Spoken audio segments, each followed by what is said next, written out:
राज्य शासनाच्या महसूल आणि वन विभागानं प्रस्तावित केलेल्या महाराष्ट्र देवस्थान इनाम निर्मूलन प्रारूप अधिनियमांच्या विरोधात राज्यव्यापी जनआंदोलन उभारण्याचा इशारा देण्यात आलाय। राज्य शासनाच्या महसूल आणि वन विभागानं प्रस्तावित केलेल्या महाराष्ट्र देवस्थान इनाम निर्मूलन प्रारूप अधिनियम 2026च्या विरोधात सोलापुरातील प्रमुख मंदिरे आणि विविध धार्मिक संघटनांनी तीव्र आक्षेप नोंदवला आहे।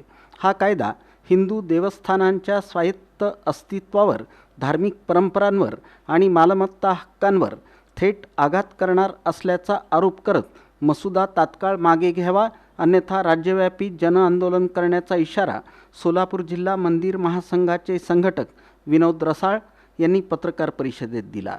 ॲडव्होकेट सतीश गाजुल यांनी प्रस्तावित कायद्यात गंभीर कायदेशीर त्रुटी असल्याचा आरोप केला। छत्रपती शिवाजी महाराजांच्या काळापासून तसंच स्वातंत्र्यपूर्व काळात अनेक राजांनी देवस्थानांच्या धार्मिक विधी, अन्नछत्र, संवर्धन आणि परंपरा टिकवण्यासाठी जमिनी इनाम स्वरूपात दिल्या होत्या।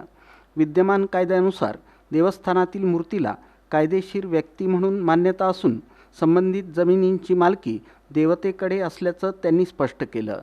मात्र प्रस्तावित कायद्यातील काही तरतुदींमुळे देवस्थान इनाम जमिनी रद्द करून त्या वहिवाटदार किंवा पुजाऱ्यांच्या नावावर वर्ग करण्याचा प्रयत्न होत असल्याचा आरोप त्यांनी केला।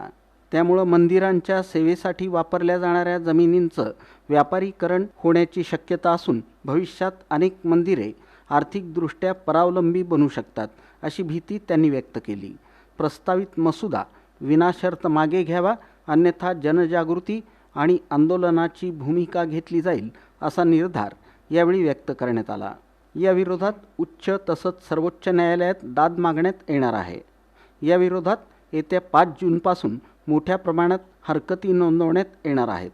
या संदर्भात विरोध कळवण्यात येणार आहे, असंही त्यांनी स्पष्ट केलं। महाराष्ट्रामध्ये नवीन जो कायदा येतोय, जे प्रारूप येते महाराष्ट्र देवस्थान इनाम निर्मूलन प्रारूप 2026, या कायद्याअंतर्गत ज्या राजा महाराजांनी, जसं छत्रपती शिवाजी महाराज असतील, अहिल्याबाई होळकर असतील किंवा पेशवे घराणे असतील किंवा भक्तांनी असतील, यांनी दिलेल्या ज्या जमिनी आहेत मंदिरासाठी इनाम म्हणून, त्याच या कायद्याच्या अंतर्गत आज त्याच्यावरतीच मोठ्या प्रमाणात अस्तित्वावर धोका येणार आहे। म्हणजे आता या कायद्याच्या अंतर्गत ह्या जमिनी विक्रीला खुल्या होणार आहेत, जेणेकरून मंदिराच्या जे काही मालमत्ता आहे ह्याच्यावरतीच घालण्याचा प्रयत्न या कायद्याच्या अंतर्गत होतो आहे। यासाठी महाराष्ट्रामध्ये 18 तारखेला पूर्ण राज्यभरामध्ये 300पेक्षा अधिक निवेदन महाराष्ट्र मंदिर महासंघ, विविध हिंदुत्ववादी संघटना, मंदिर विश्वस्त, पुजारी, पुरोहिताच्या माध्यमातून दिले। जवळजवळ 1000पेक्षा अधिक विश्वस्त त्या